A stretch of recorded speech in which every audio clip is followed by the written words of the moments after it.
Can you hear me? And do you see my screen?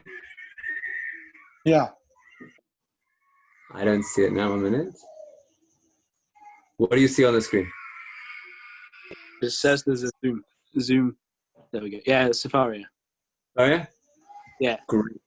Great. Okay, we have a treat for today.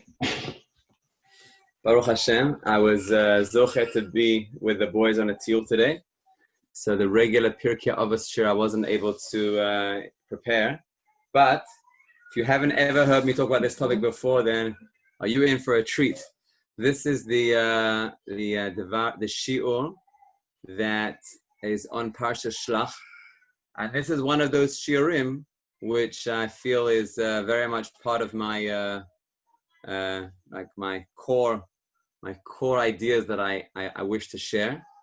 Can you see me as well? Or you only see my screen? Only the screen. Let's see if I can solve that. 1 second. How do I do that? Can you see me now? Yes. Oh, you can see the screen and me? Yes. Great. Baruch Hashem. So this topic is called Torah in the Perspective. I'm sharing it with you now, but if you want to look at it yourself later and independently, then it's on Sfaria under the name Torah in the Perspective. So we're going to start with a couple of questions on the Parsha. And I don't know if we'll manage to answer all of them, but we'll definitely get to the major question that we need to ask, and then to teach the principle which we need to teach. And this could really be a life-changing message. So we're starting at the beginning of the Parsha. V'yotziu dibat haaretz asher taru ota el bnei Yisrael lemor haaretz asher avarnu ba latur ota eretz ochelet yoshvei. So here we have the spies who come back to the Jewish people to give their report. And they say, the land that we toured, it's a land which eats up the people. Now, what did they mean by that when they said they eats up the people? So Rashi says, B'kol makom sha'avarnu metzaum kovarei meitim. Everywhere we went, we saw they were burying people. V'hakadosh baruch hu asa tova. But really, Hashem did it as a tova for them. Kedei letordam be'evlam. So the people would be involved in their mourning. V'lo yitnu leiv la'elu. And that the goyim who lived in Eretz Canaan would not pay attention to the spies. Now, we know that the spies did a sin. And this line is where their sin took place, where they spoke bad about Eretz Yisrael. Now, what led them to speak badly about Eretz Yisrael? Well, they saw people dying when they came in the land. Now, let me be very straight and forward with you. If you were to go to a place and you would see that people are dying everywhere you go, would you think that's a positive feedback or a negative feedback? They're supposed to be giving feedback. Is it a good land or a bad land? They say, these are their words, Eretz ochelet yoshvei. It's a land which eats alive the people. It's based on facts. It's based on everywhere they went, they saw people were dying. Now, Rashi tells us a piece of nevuah, which they didn't know, which is that HaKadosh Baruch Hu was really doing it for the good, in order that the goyim would be distracted and not pay attention. So we, behind the scenes, mind-reading Hashem, are able to know that concept. But the spies, they didn't know that. They just come to the land, see it's a land which is killing the people who are in it. They come back and give a report, Eretz ochelet yoshvei. What more do you want from them? So question number one is, how are the spies considered responsible for giving a negative report when in fact all they did was portray what they saw? They saw people dying, they said people were dying. Rashi says, yeah, well, Hashem was doing it for the best, but are they able to read that mind of Hashem? How are they supposed to know that? That's question number one. Now moving on to source Gimel and Daled. So this is going to be question number two. So source Gimel is talking about the spies when they're leaving. And this is what it says. Kulam anashim. What does it say in Rashi? Whenever it says the word anashim in the Torah, then it's a language of chashivut. It's an important language. It's a language of honor. Why? Why is it giving them a language of honor? Oto sha'ak sherimayu. When the spies were leaving the Jewish camp to come to Canaan, they were kosher. So they were kosher. Okay, moving forward a little bit, the same parak. It says, Vayelchu vayavohu. And they went and they came. Bit of a double language, just say, and they came. Why? And they went and they came. Says Rashi, to make a hekesh between their leaving and their coming back. Just like when they came back, they had bad eitzah, they were coming to do a bad thing. So too, when they went, they had bad eitzah.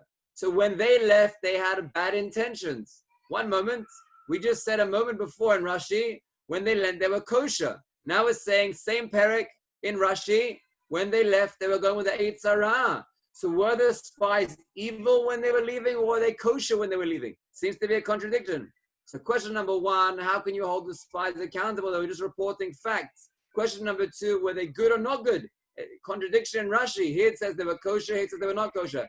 Derech Agav, this principle, this question over here, is this week's Devar Torah that's sent out to the parents in the newsletter by Michal Shlush on this very point.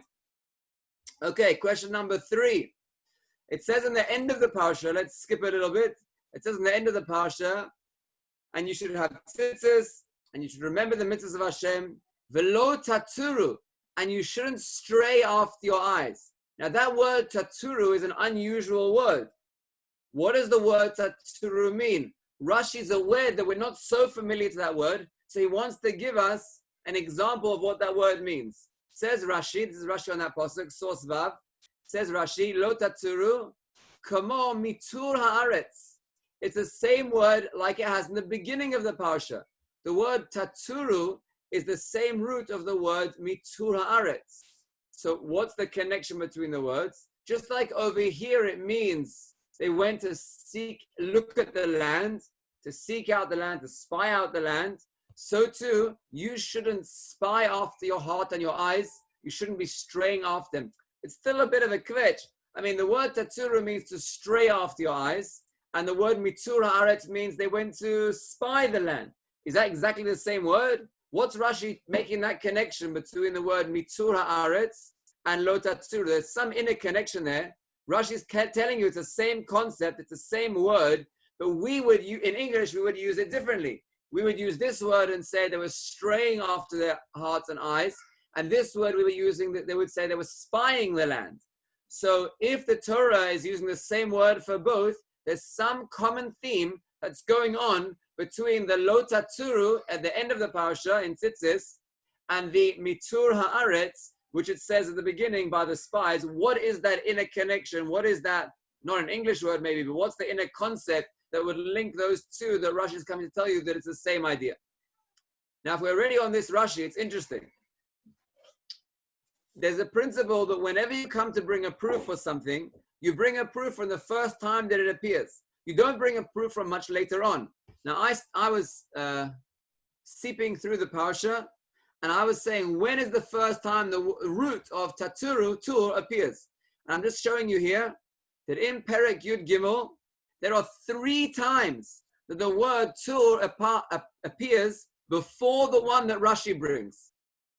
First it says, first pasuk, Shalach lecha anashim vayaturu et haaretz. Then it says, Vayishlach otam Moshe latur et haaretz.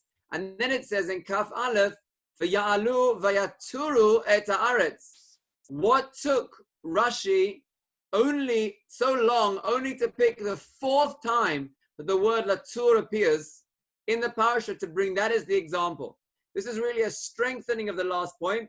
It's a new question, but it's going to strengthen our previous questions. Our previous question was, what's the inner connection between lo taturu and mitur haaretz? And we're strengthening that question by, Rashi didn't pick that one randomly. There were 3 that Rashi skipped out in order to pick this one, because dafka in this pasuk, there's some inner connection between mitur haaretz and the lo taturu of the tzitzis, which appears at the end of the parsha, connecting the beginning of the parsha and the end. There's some inner connection. There was a very specific choice. Okay, so far so good. We have a wealth of questions. Another question which I'll mention, but I don't think I'll get to, but if I do, then it will be a gem.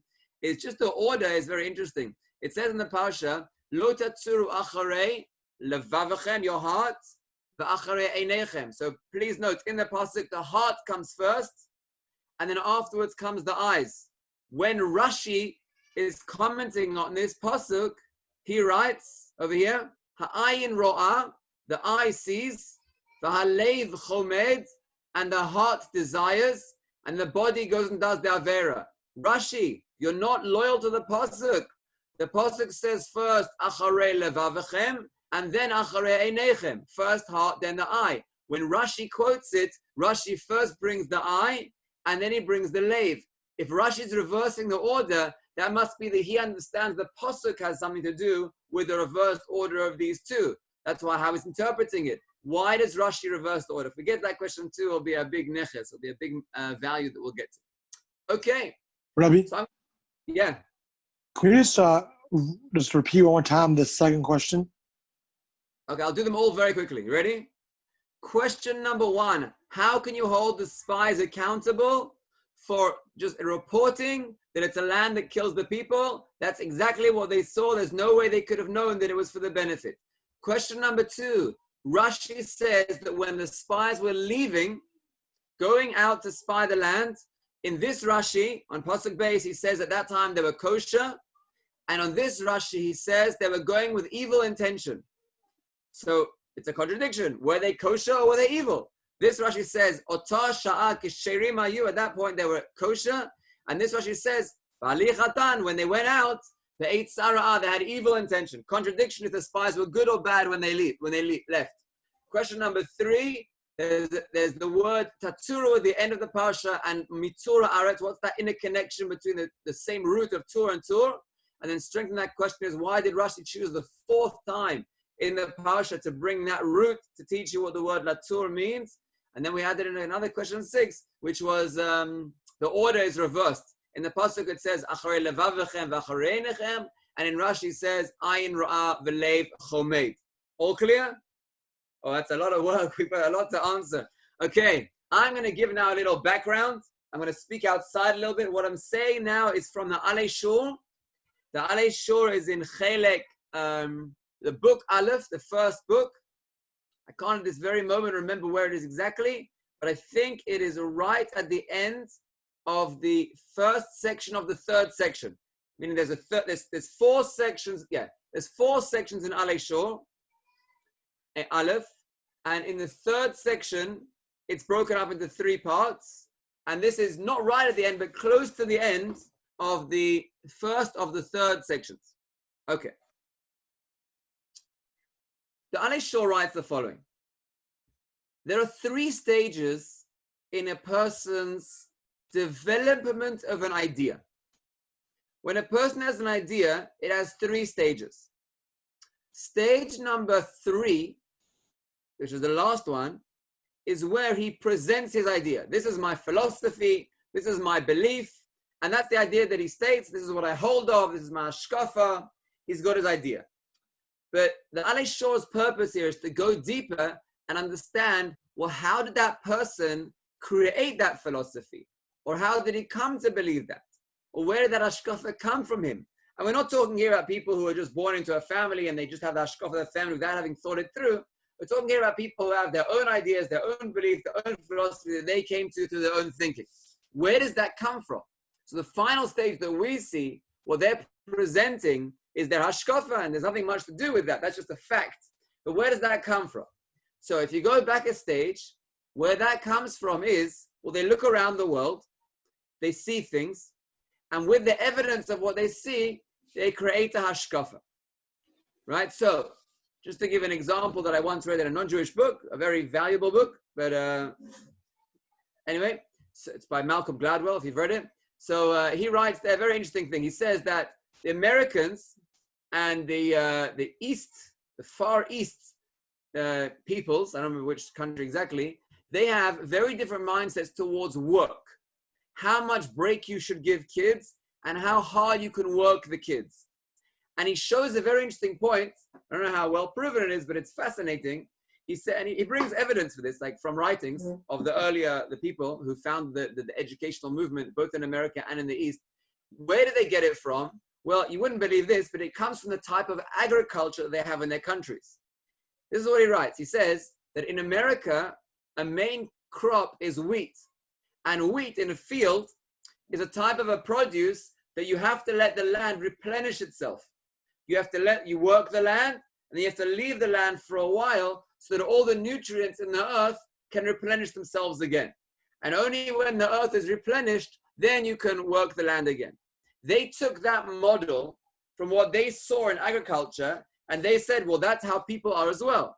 And therefore, if you want children to learn well, you have to work them, but then take a break, give them a chance to rest, and then they replenish themselves, and then they can work again. And therefore, you have end of term, mid-term, break, summer break, winter break, this holiday, that holiday, Sundays are off, Mondays occasionally, and lots of breaks to give children a chance to replenish themselves and waste a lot of time on the computer. Now, in the Eastern world, there they have a very different mindset.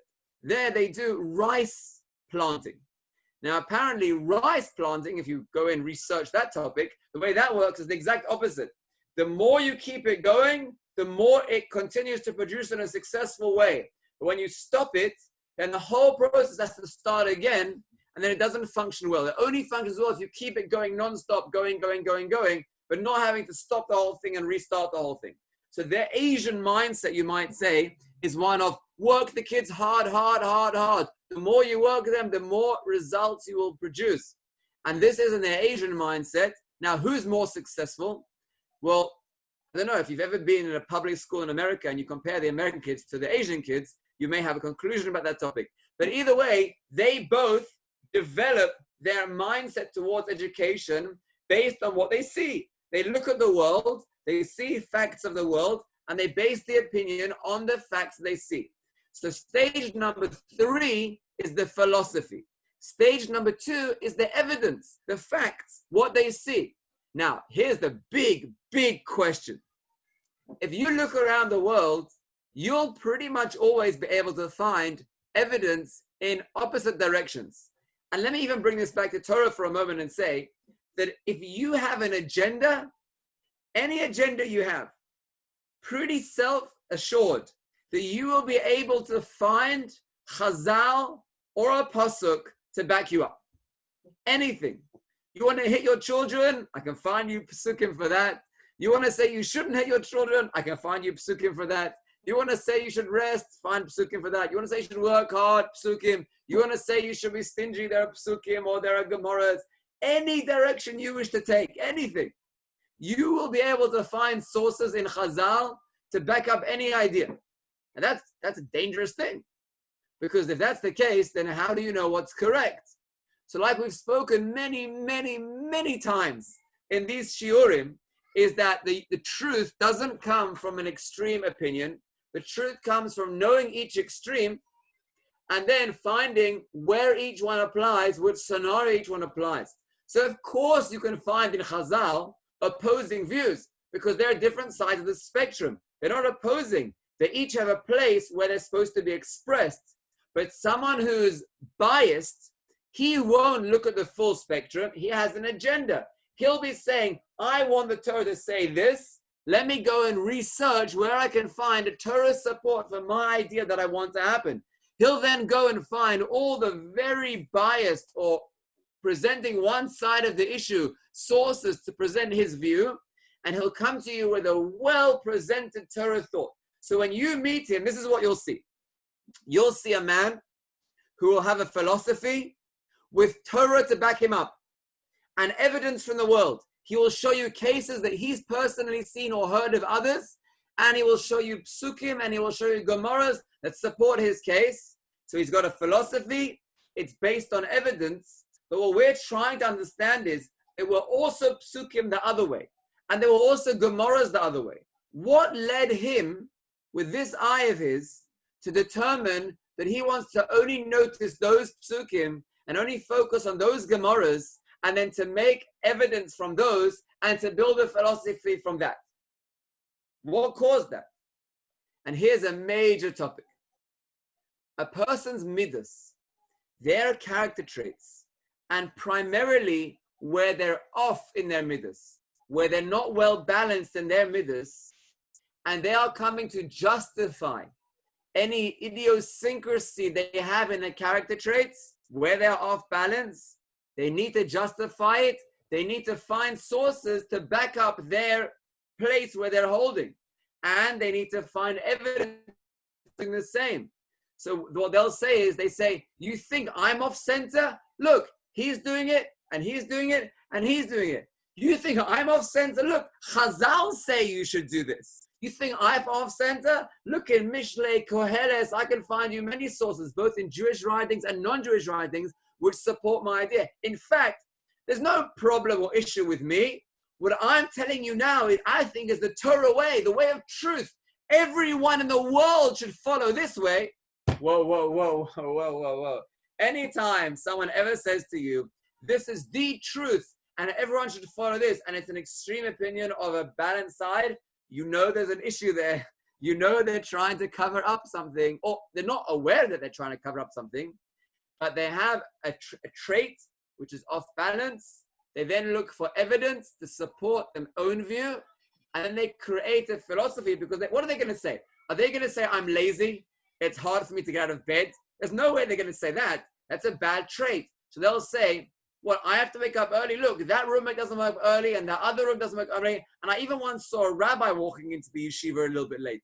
And you think this is a problem? This is a philosophy. This, you know what this is? This is, I want to learn until late into the night, and I want to have energy and strength throughout the day. I think it's a problem with Keren B'Yavneh. Why is Shacharis at 6:50? It's way too early. What are they thinking? If they would make Shacharis at a good, like 8 o'clock, then I would be able to attend. But because they're totally off, there's an issue here with the yeshiva. They're just off, and then it becomes a philosophy. It becomes, I'm right, they're wrong. I have other people backing me up. I even have the Torah backing up, because I really want to learn more and be more energized throughout the day. And therefore, that they have an issue, I don't have an issue. If I'm sleeping in, it's because the yeshiva made a foolish product. Whoa.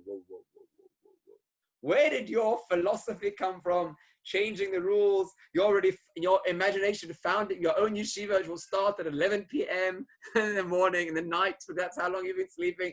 1 second. Why are you creating philosophy? Can we be honest for a moment? Could you say, when I wake up in the morning and I hear the alarm, I say, I just can't be bothered. And then you press the snooze button more than once, and then you miss Shacharis. Are you willing to say that? Or no. It has to be, everyone else is doing it. Torah backs me up. Philosophy, there's a problem over there with there. My philosophy is correct. Whoa, what happened there? Amazing.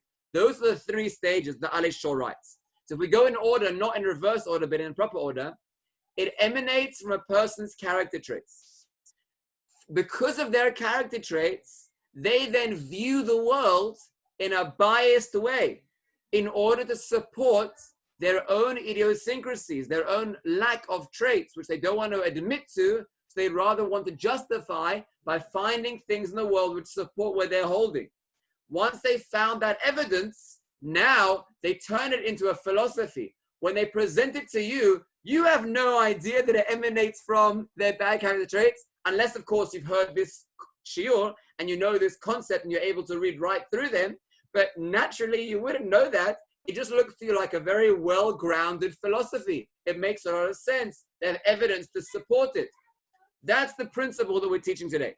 Now, that principle appears both in the spies in this week's Parsha and in Korach in next week's Parsha. The exact 3 stages. It's unbelievable, this concept, written in the Meforshim. This is all from the Alei Shor. You can look it up there yourselves. Let's go through it now. Okay. Let me just find the order correctly. Right. And with this, we're going to answer question number 1. So look at source Ches.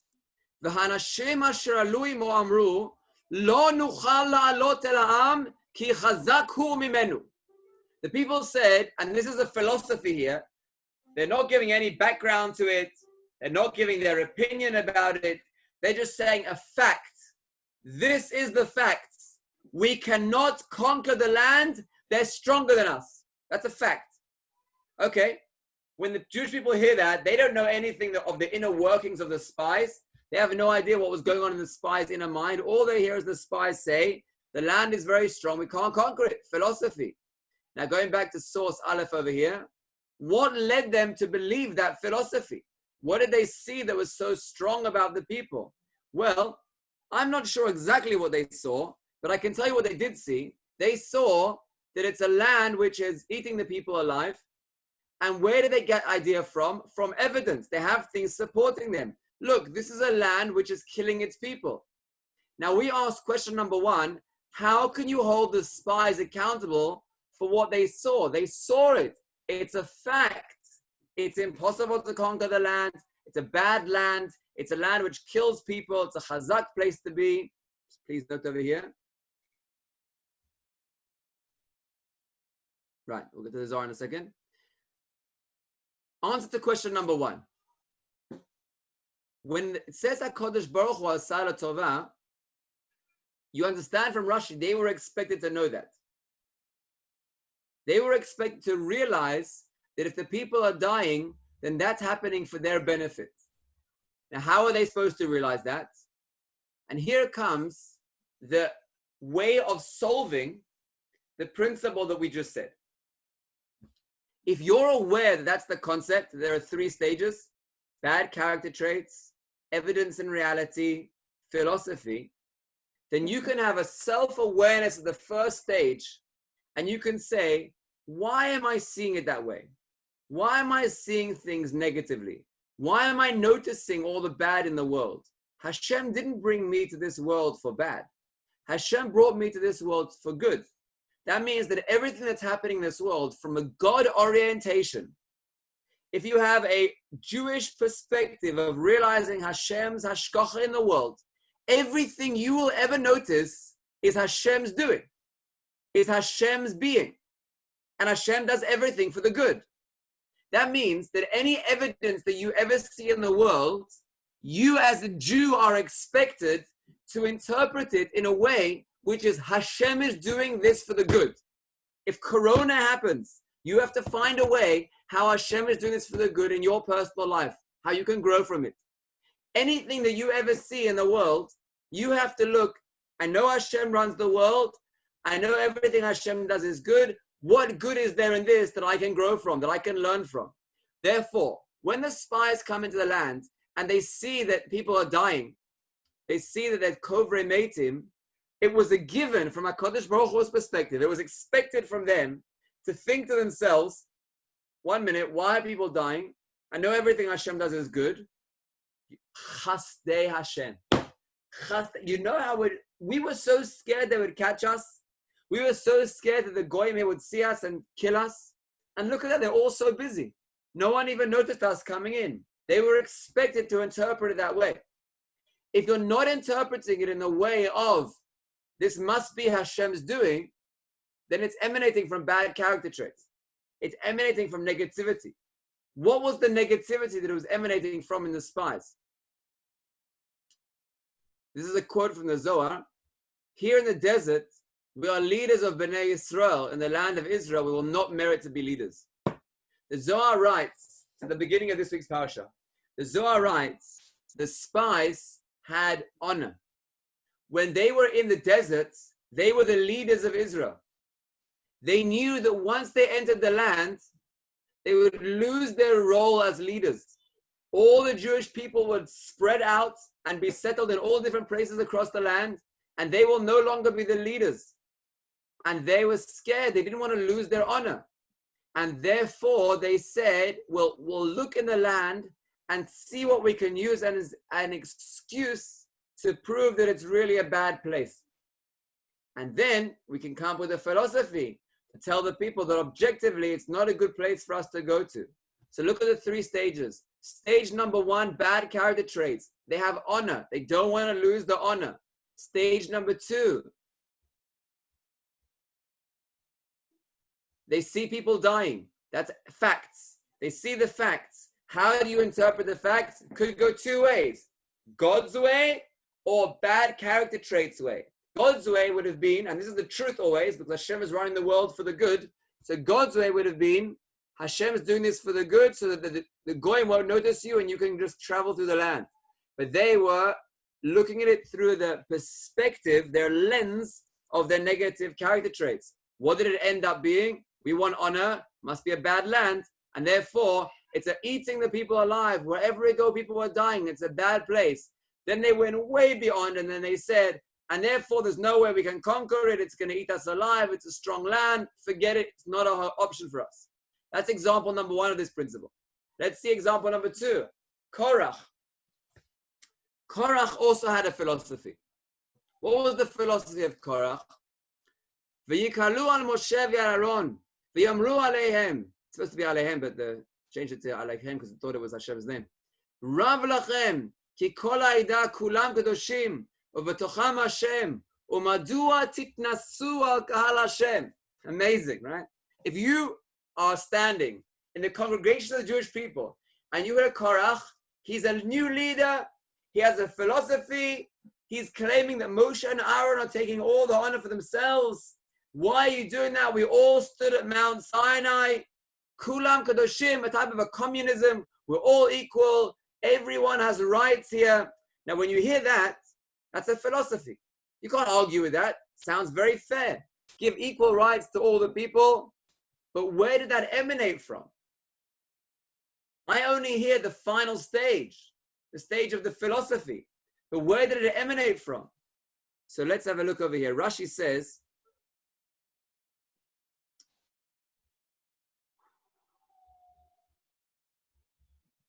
Korach was an intelligent man. Why did he do such a foolish thing? His eye tricked him. He saw that there was a great lineage that was going to come out of him. Amongst his descendants was destined to be Shmuel. And as we know, Shmuel is equal to Moshe and Aaron. Moshe v'Aaron v'kohanav. Moshe and Aaron on the one side, Shmuel b'korei Shmuel, and Shmuel's equal. So Shmuel's equal to Moshe and Aaron. So Korach saw that in Nevuah. That's his evidence that he has. He has evidence. I see in my destiny there's going to be someone equal to Moshe and Aaron. Therefore, I must be equal to Moshe and Aaron. And he said, I'll be saved in his merit. I have to stand up for this. And therefore, that interpretation of a fact, here it was a Nevuah fact, a fact that he will have a descendant that will be equal to Moshe and Aaron. So how do you interpret that? Well, you could interpret that many ways. You could interpret that as, thank God that if not in this generation, but in future generations, Moshe and Aaron are doing their job very well, and Hashem will grant me that I will have a descendant who will be equal to them. I don't have to make a fuss about it. It's built into the future generations that I'm equal to them. That would be one way of viewing it. But he viewed it in a different way. Oop, I have to stand up for them. I have to ensure this is going to happen. 1 minute.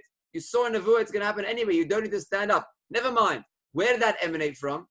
That was interpretation of the facts. Interpreting the facts, the fact that Shmuel was supposed to be equal to Moshe and Aaron. Where did that emanate from?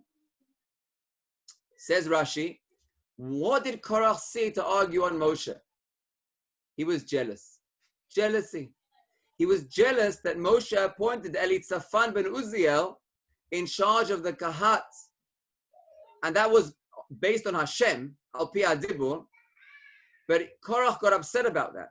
He thought he should have been in control. He should have been in charge. So let's go to the 3 stages. It starts off with a bad character trait. He has jealousy. It then moves on to seeing something, in this case Nevuah, and interpreting it in a way of, I can't let this happen. Look, here's something to support my view. I see in the future that my descendants will be a leader like Moshe and Aaron. That means I have to take action. And then he's not going to say that. He's not going to say, I'm jealous. He's not going to pronounce, people of Israel, I am jealous of Moshe appointing Elitzaphan ben Uziel. Stand behind me and let's fight him. That's so self-centered. Who's going to support him in that? But if you come up with a philosophy, we're all equal, everyone is holy, we all stood at Mount Sinai. Oh, that sounds good. I'll support that. That's a philosophy. Those are the 3 stages. Wow. So now, let me just see one more little piece Rabbi? of it. Yes. Right. When the Torah, and when Hashem decided to swallow up Korach, was that rejecting his idea, i.e. the idea of quote-unquote communism, or was that rejecting him?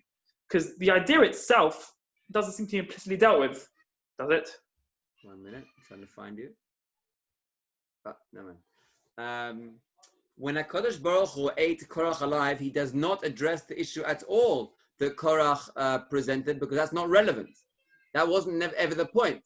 He doesn't ever address this point.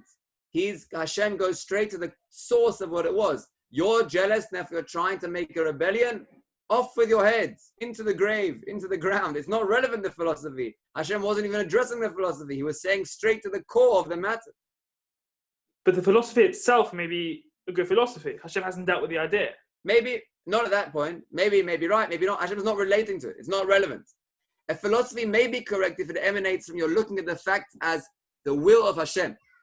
And if you're sure that you're only looking at the evidence and seeing why would Hashem do this, and you're checking yourself constantly to see that you don't have any side benefit, you're justifying any base character traits, then it could be a healthy philosophy, and that's how you can develop a healthy hashkafa.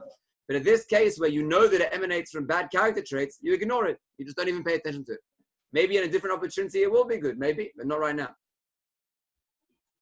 Look at this little trick we're going to do over here. You ready? In the Torah, in Hebrew, there are the letters of Emes, Aleph, Mem, Taf, and there are letters of Sheker, Shin, Kuf, Resh. Now listen carefully, because I'm going to say probably a little more than you've heard on this in the past. So, point number one. Emes is the first letter in the Aleph base. The middle letter in the Aleph base, if you use also the Sofei Tevos, you have the whole 27, and Taf, which is the last letter. That's point number one. They go in order. Point number two is, point number one is the first, middle, and last. Point number two is they go in order. First the Aleph, then the Mem, then the Taf. Point of the Sheker is not equally spread out. It's not beginning, middle, and end. It's all bunched together, 3 letters next to each other. And it's also not in order. It has the Kuf, which is in order, and then the Resh, which is in order. And instead of the Shin being at the end, the Shin is back at the beginning. What's that coming to teach us? Emes, there are 2 qualities for there to be Emes. Number one is it has to be well balanced, like we've spoken about many times, even today we spoke about. You have to have the one extreme over there, which is the Aleph. You have to have the other extreme over there, which is the Taf. And you have to be well balanced in the middle of the Mem. And then you have the full picture. You're not biased on one side. You can see the full picture. And you see everything in order. If something emanates from your character traits, then you see, oh, that's from my character traits. That's how I'm interpreting the facts. And that's the end result. You can see the whole thing. Sheker is where a person is totally on the one side. He's totally off balance.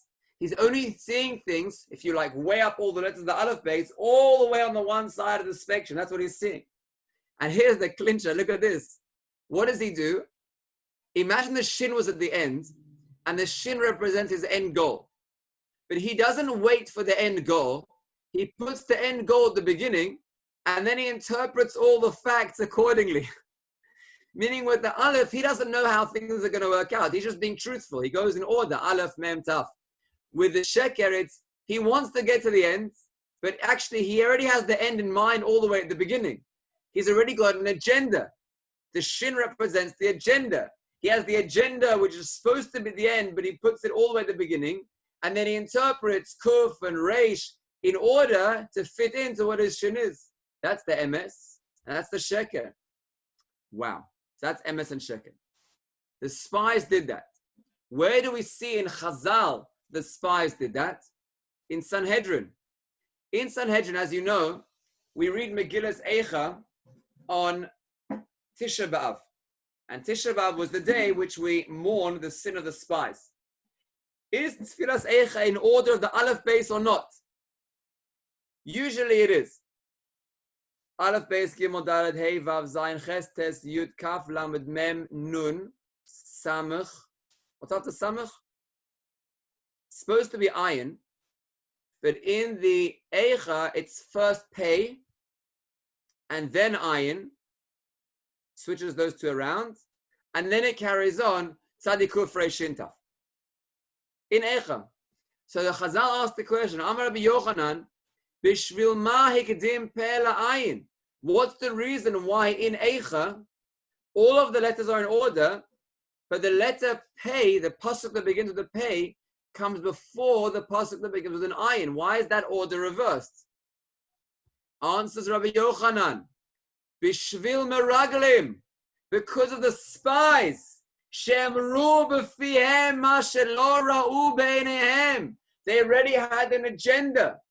They already had what they wanted to say. They already from the beginning wanted to say, there's no way we can conquer this land. There's no way. That was their agenda, what they wanted to say. What about what they saw? No, they're not interested in what they see. They'll see things totally differently. They'll first have what they want to say, and then they'll interpret what they want to see according to what they want to say. This is the order of how it works. They put their peh before their ayin. They put their mouth before their eye. The letters Hebrew, peh and ayin, as well as being letters, also mean something. Peh is a mouth, ayin is an eye. So say Chazal, says Rabbi Yochanan, that was the sin of the spies. Because they had an agenda, they put their agenda first, and they saw and interpreted everything they saw later on in light of that. So let's go back to our questions now, and we'll give them an answer. Question number one, we've already answered. How can you hold the spies accountable for what they saw? They just were telling the facts. But the question is, which facts do you see? You only see facts according to your agenda if you have an agenda. The Torah way is always that you always ask yourself, and this is a God perspective, you always ask yourself, why is Hashem doing this? What is Hashem's message? And then you will get to a true answer. But if you don't ask that question, then, and you allow your base sense of self to always do whatever you would like it to work out according to your character traits, then you will get the wrong conclusion. So question number one was, why are the spies held accountable for seeing something that they just interpreted what they saw? Answer is they interpreted according to what they base traits, not according to what the truth is, and they were expected to know that truth. Point number two, we said there's a contradiction in the spies. This source said the spies were kosher. This source said the spies were evil. How do we resolve that? So in order to resolve that, let's look at the Gemara in Kedushin. The Gemara here in Kedushin says that when a person intends to do bad, HaKadosh Baruch Hu does not punish them for their bad intention. However, when they do the bad thing, then Lemafreya, Hashem punishes them not only for the action, but also retroactively for the bad intention they have. What do you see from that idea? You see from that idea that if a person has a bad thought to do a bad thing, Hashem's not worried. You still have hope. If you are self-conscious, if you're aware that, oh, I had a bad thought there, I had a bad character trait, and you catch it, you say, oh, I see I'm being jealous. Oh, I see I'm looking for honor. The fact that you have that bad character trait thought is not a problem. If you have it and you notice it and you stop it, everything is fine. However, if you have a bad thought and you don't catch it, but rather you say, that means that the facts have to be in line with what I think, and that means I'm making up a philosophy for what I'm teaching, that's a problem. Because now not only have you had a bad thought, but you've allowed it to develop and to a point where it's become a philosophy. So Hashem doesn't punish you for a bad thought. Hashem doesn't punish you for a bad thought. However, if you've already done the action, once you've already done the action, then HaKadosh Baruch Hu punishes you.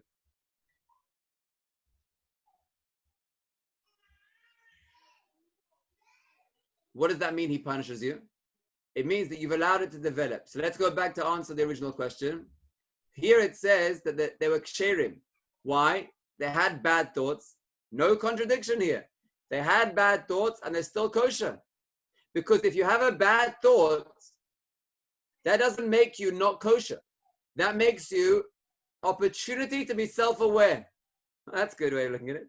You have a bad thought, you have an opportunity to be self-aware. Where's that coming from? Why am I feeling jealous? Why am I feeling honor? If you're self-aware at that point and you catch yourself and you say, oh, I don't want that to be expressed in reality, you can save the whole issue. You can save the whole agenda. So yes, they were kosher, even though they had a bad thought. However, once they were coming back, right, once they were on their way back, now we hold them accountable. Now we consider them to be Rishoim. Why? Because they've acted on it. And that, my friends, is going to answer the beautiful question about tatsuru, lo tatsuru. Just skipping this one for a second and going to this one. why does it skip Torah number 1, Torah number 2, and Torah number 3? This is our second to last question. Why does it skip all of those and only bring the one of Latur Haaretz? So let me tell you why. Because if you look in the Psukim, these 3 are all before they sinned. So even though they were going out to look at the land, they hadn't done anything wrong yet. Because their looking in a way hadn't yet been interpreted and expressed in a bad way. Even though they had a bad intention, but they hadn't yet interpreted it in a bad way. However, this pasuk is when they came back from Milatura to Aretz, meaning they've already had a bad trait, seen the reality according to the bad trait, and are now, this is the pasuk where they give their interpretation. They're already giving it back. And now we can get a deeper understanding of the connection between the Meraglim and Tzitzis. The word Latur, somewhat similar to the word Tor in English.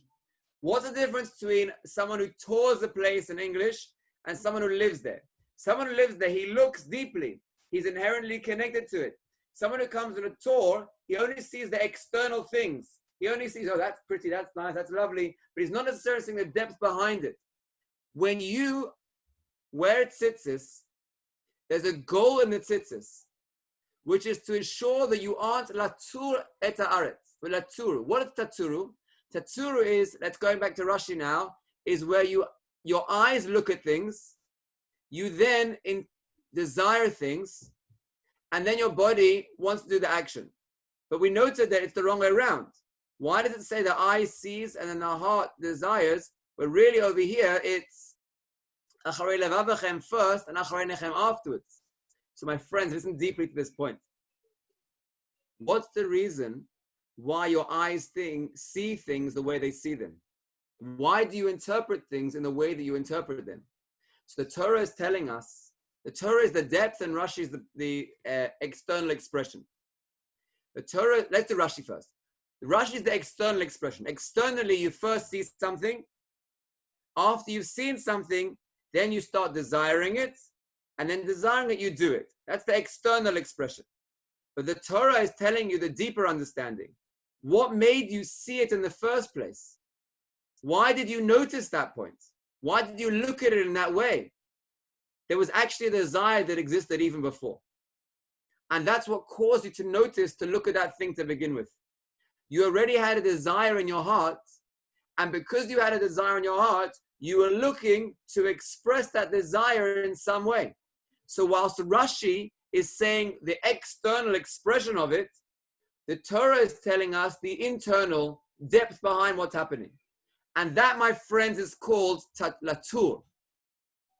Latur is where a person allows his eyes to see things according to his base desires. He already has a bad lave, a lave which is zoneh in this case, right? A lave which is taking him on the wrong path. And then the verb of Latur is where you allow yourself to look at things according to some philosophy you already have, where your heart desires something and then your eyes see things accordingly. And that is why it's the same word over here and over here. Because over here, lo taturu is the fixing, it's the tikkun of what the spies did. The spies looked with external eyes. They looked with eyes that weren't looking for the Ratzon Hashem. The Ratzon Hashem was to look deeply behind the facts and say, I see this is happening, but Hashem runs the world. Hashem is behind everything. So if these events are taking place and Hashem is behind it, let me look with deep eyes and see, why is Hashem doing this? That's the true Torah way of using your eyes. But if someone looks with superficial eyes, which is called latur, looking in a superficial way, like in English, touring, looking in a superficial way, then what's going to be expressed? If you're not looking for what the will of Hashem is in the matter, what's going to be expressed is your base desires. The lave over here. And over here was expressed in the spies when latur haaretz. And that's why Hashem gives us immediately afterwards the mitzvah of tzitzis. This is based on Rav Hirsch. Tzitzis is the tikkun for the spies. How is tzitzis the tikkun for the spies? Tzitzis is something external that we wear externally But the whole goal of tzitzis is to teach us to look with God-orientated eyes. Think of what tzitzis is. Tzitzis is a square or rectangular garment. Even in English, we say someone who's square is someone who can't look outside of the box. It means that he has a limited, built-in way, perspective of viewing things. What does tzitzis do? It's at the fringes, strings flying out to teach you, look beyond the limitations.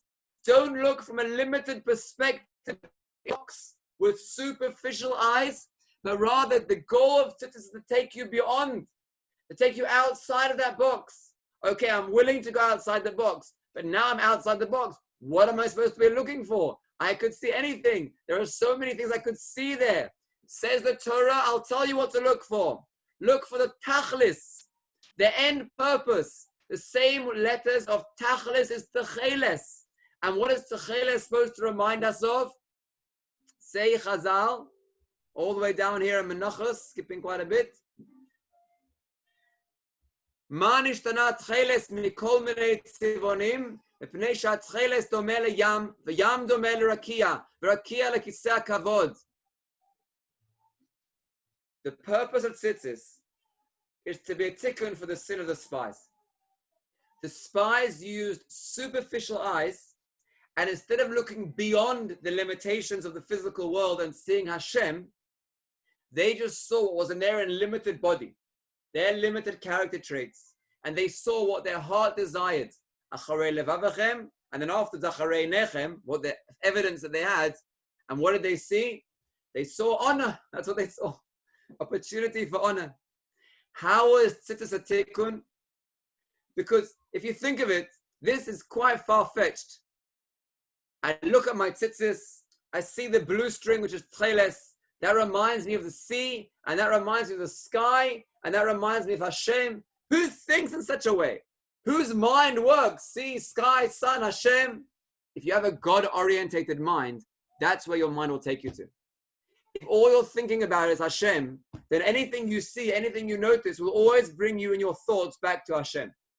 And that is the message that Hashem gave us by giving us tzitzis. Don't remain in your limited box. Go out of the box.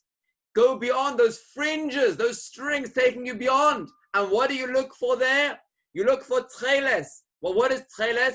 It reminds you of Hashem. But it's far-fetched. Yes, everything you see in the world, you don't obviously see Hashem. It's not automatic. It won't be immediately that you see Hashem there. But if you look deeply, if you look with God-orientated eyes, you will see Hashem in everything. And that's how tzitzis is the tikkun for the sin of the spies. Now, everything I just said now is written in Meseres Yesharim. Look over here with me. Ma garam lekorach shi'abed hu v'kol adato v'pnei hakavod. Umikra malehu uvikashtem gam kuhuna. V'chazal higidu lanu ki kol ze nimshach v'pnei shera'a elitzafan bel Uziel nasi v'yarotze liot nasi b'mkomo. So he doesn't mention here about the philosophy. That's what we see clearly in the Torah. But he mentions here what was behind the philosophy, where he wasn't looking with God-oriented eyes. He had honor. The honor caused him to be jealousy of Elitzafan. Then interpreted the facts in that way, and that's what caused him to go off the path. V'hu shegaram lefi chazal el maraglim. That's what caused the spies to speak Lashon Hara. What was it? It's not a philosophy. It's not that it's a land which is too hard to conquer. It's not a land which eats all the people alive. You know what it is actually? It's Shelo yuhem nesiyim liYisrael, because they were scared that they would lose their positions and they would no longer have the honor of being the leaders of the Jewish people. Other people would take over and then other people would be the leaders. So, we've seen an amazing idea, which if you think deeply, is transformative in your life. Everything that you ever do, everything that you ever see, there's always two paths in front of you. One path is seeing it from God's perspective. You know Hashem runs the world, and you know Hashem is good. Therefore, anything that's happening, you ask, Hashem loves me? Why is this happening? Let me see why God is doing it. And even when people are dying, you'll understand Hashem, HaKadosh Baruch Hu, Asa L'Tova. you'll be able to see that God orientation. That's one perspective. It's the true perspective. It's the perspective that Tzitzis teaches us. It's what Tzitzis came to be a tikkun for the other perspective. There's also the option of the other perspective. It's much easier. You don't have to think so much. You don't have to look into yourself. You have to do a cheshbon nefesh. And therefore, for small people, for small-minded people, it's a default way of thinking. But for growth-oriented people, you'll go with a mindset. The default way is, I don't know why things happen. I don't care to think about it. I'm just going to look at the facts. What I see is what is. Yeah, but why did you look at the facts in that way? I don't know. That's just what I see. Yeah, but what made you see those things specifically? I don't know. That's just what I see in the world. Well, I know. It's your bad character trait. That's what's coming out. And when you see people interpreting all sorts of things in a certain way, then you have a window into their inner world. You know exactly where they need to work on themselves. Hopefully they'll notice it too. You have the two paths in front of you. The path of always attributing everything to Hashem, or looking at the world with the eyes that are emanating from your bad character traits. That's the touring the perspective. La tour et haaretz. La tour et haaretz means to look at the world from an external view. But if you have the proper perspective, you can recognize that the proper view is putting HaKadosh Baruch Hu before everything. One last point, it's a beautiful one, and this will be our concluding point. This was an hour shiur, Chasdei Hashem, is look at the letters of the Aleph base. Aleph, base, Gimel, Daled. If you look at it carefully, if we drop the Aleph for a minute, then Bet, Gimel, Daled spells the word Beged. Beged is clothing. Tzitzis are also clothing.